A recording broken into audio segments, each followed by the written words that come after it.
आशुतोष राणा के पिताजी को उनसे नफरत हो गई और यह आशुतोष राणा के करियर के लिए वरदान साबित हुआ। आप कहेंगे भैया कैसी बात कर रहे हो? आशुतोष राणा को जो निजी तौर पे जानता है, जो सोशल मीडिया से जानता है, वो जानता है कि वो कितने आत्मीय शख्स हैं। लेकिन भैया ये सही बात है कि उनके पिताजी को उनसे नफरत हुई थी। पिताजी को ही नहीं, उनकी बहन को भी उनसे नफरत हुई थी। अब क्यों हुई थी ये इस कहानी में आपको पता चलेगा, जो कि बहुत दिलचस्प है। और कैसे आशुतोष राणा के जो गुरु हैं दत्ता जी, उन्होंने आशुतोष राणा की जिंदगी बदल दी। वरना आशुतोष राणा हीरो नहीं होते, एक्टर नहीं होते, नेता होते।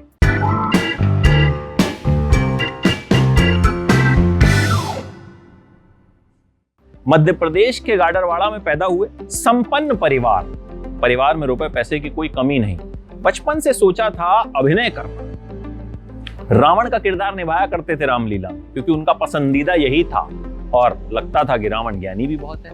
लेकिन पिताजी ने संस्कार जो बचपन से दिए ना, वो कुछ ऐसे थे कि एक बार बाजार सामान लेने गए, नौकर चाकर साथ में थे, लेकिन पिताजी ने कहा कि ये सामान की जो बोरी है पीठ पे ला दो और घर जाओ। पिताजी चाहते थे कि परिवार के पास अगर रुपया पैसा है भी तो भी मेरे जो बच्चे हैं वो ये समझें कि उन्हें जीवन में कुछ करना है। पिताजी ने अंग्रेजी स्कूल में पढ़ने भेजा, जबलपुर गए। एक संडे माता पिता मिलने के लिए आए, तीनों भाई टाई वाई लगी हुई, बोले गुड मॉर्निंग पापा, गुड मॉर्निंग मम्मी। पिताजी बोले बेटा ऐसा करो, अपना सामान सब पैक कर लो, वापस चलो, हम वापस चल रहे हैं। बोले क्या हुआ पिताजी? कहते मैंने तुम्हें यहाँ कुछ नया सीखने को भेजा था, पुराना भूलने को नहीं भेजा था। क्या भूले ये कि इनके परिवार में रोज सुबह उठकर मम्मी पापा के पैर छूने की परंपरा थी। अब वहां आकर पैर नहीं छुए और गुड मॉर्निंग कर दिया तो पिताजी जो है नाराज हो गए। भाई ये वैल्यूज थोड़ा ही कोई भूलता है। तो टाई पहने ही पांव छुए और फिर समझ में आया कि आगे जहां भी जाना है, जो भी करना है, अपने संस्कारों को साथ लेकर चलना है। तीसरी चौथी क्लास में ही जनाब को अपनी क्लासमेट से इश्क हो गया था और छठी तक आते आते एक लव लेटर लिख डाला। लास्ट डेस्क पर बैठे हुए थे, लड़की बैठी थी सबसे आगे वाले डेस्क पे। लव लेटर फेंका, गलती से एक डेस्क पहले वाली लड़की के पास गिर गया।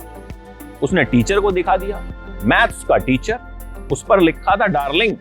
टीचर ने पूछा अरे डार्लिंग का मतलब भी पता है? बोले हाँ सर पता है, डार्लिंग का मतलब होता है प्रिय। तो टीचर को लगा एक तो लव लेटर लिख रहा है, ऊपर से मतलब भी बता रहा है। खूब पीटा, 20 मिनट तक पीटा। उसके बाद आशुतोष राणा ने दो चीजों से तौबा कर ली। एक तो भैया कभी लव लेटर नहीं लिखूंगा और दूसरा अंग्रेजी में नहीं लिखूंगा। खैर थोड़ी बहुत नफरत उस वक्त गणित से भी हो गई थी, क्योंकि पिटाई जो थी वो गणित के टीचर ने की थी। फिर कॉलेज पहुंचे तो नेतागिरी का शौक जो है वो चढ़ गया कि नेता बनेंगे, चुनाव लड़ेंगे। एक बार तो मध्य प्रदेश के उस वक्त के जो शिक्षा मंत्री थे उनका रास्ता रोक लिया कि भैया हमारे कॉलेज के टॉयलेट साफ नहीं है, ठीक करवाइए उनको। और थोड़े दिन बाद वो ठीक हो भी गए। मतलब अपनी आवाज को उठाने वाला नेता। लेकिन जिंदगी ने आशुतोष राणा के लिए कुछ और ही सोच रखा था। मुलाकात हुई अपने गुरु दद्दा जी से। दद्दा जी से कहा कि चुनाव लड़ना चाहता हूं। दद्दा जी ने कहा अभी रुको, मैं तुम्हें बताऊंगा कि तुम्हें जिंदगी में क्या करना है। ठीक है, रुके रहे। पहले साल में पहुंचे कि दद्दा जी चुनाव लड़ लूं, दद्दा जी ने मना कर दिया। फिर पहुंचे, मना कर दिया। बोले तुम्हारे लिए ना कोई बड़ी सीट जो है वो रखी है। इनको लगता था कि मतलब सीधे एमपी का चुनाव लड़ूंगा। जब आखिरी साल था तो पहुंचे तो दद्दा जी ने कहा देखो तुम्हें ये नहीं करना है, दिल्ली में एक नेशनल स्कूल ऑफ ड्रामा नाम की संस्था है, वहां जाके एडमिशन लो, पढ़ाई करो। एंट्रेंस दिया, सेलेक्ट हो गए। लेकिन पहले सेमेस्टर में नंबर आए सबसे कम, इतने कम कि इनका नाम सबसे नीचे था और इनसे ऊपर जिसका नाम था उसके नंबर भी इनसे 10% ज्यादा थे। तो संस्थान ने कहा कि निकाल दिया जाए। इन्होंने कहा भैया निकालिए मत, मुझे मौका दीजिए, मैं और मेहनत करूंगा। मेहनत की। अब जो एनएसडी से पढ़ लेता है तो फिर वो रंगमंच की दुनिया में ही ज्यादातर रस बच जाता है। लेकिन आशुतोष राणा ने वो किया जो उनके गुरुजी ने कहा, और गुरुजी ने ही आशुतोष राणा की जिंदगी बदल के रख दी। जब पढ़ाई पूरी हुई तो आशुतोष राणा ने कहा कि भाई एक थिएटर ग्रुप में दद्दा जी नौकरी मिल रही है तो कर लूं। बोले नहीं, नौकरी नहीं करनी, तुम मुंबई जाओ और महेश भट्ट से मिलने की कोशिश करो, और अगर एस नाम का कोई भी प्रोजेक्ट मिले, भले ही उसमें छोटी मोटी भूमिका हो, तो कर लेना। आशुतोष राणा मुंबई पहुंचे। बड़ी मुश्किलों के बाद महेश भट्ट से मुलाकात हुई और जैसे तैसे महेश भट्ट ने कहा कि भाई स्वाभिमान नाम का एक सीरियल है, उसमें एक छोटा सा रोल है, करोगे? कहा बिल्कुल करूंगा, दद्दा जी ने कहा था एस नाम से कोई भी प्रोजेक्ट मिले तो कर लेना। तो कर लिया। उसके बाद फिर आमिर खान की गुलाम में छोटा सा रोल मिल गया, महेश भट्ट की तमन्ना में छोटा सा रोल मिल गया। और भैया छोटे ही रोल मिले जा रहे थे। भट्ट साहब कहते थे तुम तो बड़े काबिल हो, बड़े टैलेंटेड हो। जब स्वाभिमान के लिए ऑडिशन देने पहुंचे तो येलो कलर की शर्ट पहन के गए थे। 10 पेज का एक डायलॉग दे दिया गया, इन्होंने पढ़ लिया। तो इनसे कहा कि आओ रिहर्सल कर लेते हैं। इन्होंने कहा कि भाई रिहर्सल नहीं, सीधे टेक करेंगे।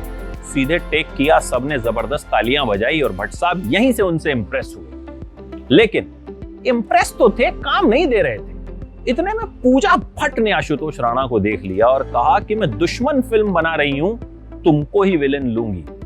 आशुतोष राणा दुश्मन के विलेन बन गए, वो विलेन जिनसे उनके पिता को भी नफरत हो। जी हाँ, यही एक कलाकार के लिए सबसे बड़ा सम्मान होता है कि वो जो भूमिका निभा रहा है उसको अगर वो जस्टिफाई कर दे तो कहने ही क्या। आशुतोष राणा के पिता ने जब दुश्मन देखी तो कहा कि इस भूमिका को तुमने इतने अच्छे से निभाया है कि मुझे भी तुमसे नफरत हो गई। और अगर सोचो तुम्हारे पिताजी को तुमसे नफरत हो गई तुम्हारा किरदार देख के, तो लोगों पे इसका क्या असर हुआ होगा। और अब मुझे लगता है कि तुम सही राह पर। फिर जब एक बार ये जानवर फिल्म की शूटिंग कर रहे थे तो महेश भट्ट ने फोन किया, बोले मैं संघर्ष नाम की फिल्म बना रहा हूं और इसका विलेन ऐसा होगा कि जमाना देखता रह जाएगा। वैसा विलेन इंडस्ट्री में आया ही नहीं, लेकिन मैं इसमें तुम्हें कास्ट नहीं करूंगा। बड़ा दुख हुआ आशुतोष राणा को, गुस्सा भी आया। भट्ट साहब ऐसा कैसे कह रहे हैं? पहुंच गए सीधे भट्ट साहब के पास, बोले आप ऐसे कैसे कह रहे हैं, मुझे कास्ट नहीं करेंगे? भट्ट साहब बोले मैं तो मजाक कर रहा था। खैर, आशुतोष राणा को इसमें कास्ट किया गया और भट्ट साहब ने आशुतोष राणा से कहा कि मैं चाहता हूं इसमें ना एक सिग्नेचर स्टाइल हो विलेन का। आशुतोष राणा ने कहा ठीक है। और जो आशुतोष राणा ने वो जो आवाज निकाली वो उन्होंने खुद से निकाली थी, और जब निकाली तो सेट पे सबके रोंगटे खड़े हो गए। आशुतोष राणा ने हमेशा ये चाहा कि उन्हें हिंदी फिल्म एक्टर के तौर पे ना जाना जाए, भारतीय फिल्म एक्टर के तौर पे जाना जाए। उन्होंने हर भाषा में फिल्में की। एक बार दिलीप कुमार से उनकी मुलाकात हुई तो दिलीप कुमार ने उनसे कहा कि देखो हम सब खिलौने बेचने वाले हैं, किसी के खिलौने 5 साल में बिक जाते हैं, किसी के 50 साल में बिकते हैं। बोले मैंने 55 साल के करियर में सिर्फ 85 फिल्में की हैं, तो ये तुम तय करो कि तुम्हें अपने खिलौने 50 साल में बेचने हैं या 5 साल में बेचने हैं। दिलीप साहब की ये बात आशुतोष राणा के दिल को छू गई और फिर उन्होंने तय किया कि भाई जो भी भूमिका करूंगा वो ऐसी करूंगा कि लोगों पर असर छोड़ जाए।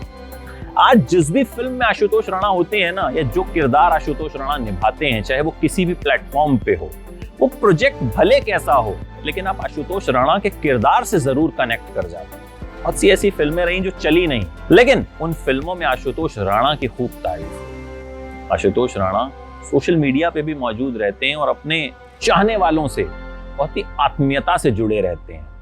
इतने विनम्र तरीके से बात करते हैं कि लगता ही नहीं कि ये इतने बड़े स्टार हैं। और यही खासियत आशुतोष राणा को आशुतोष राणा बनाती है।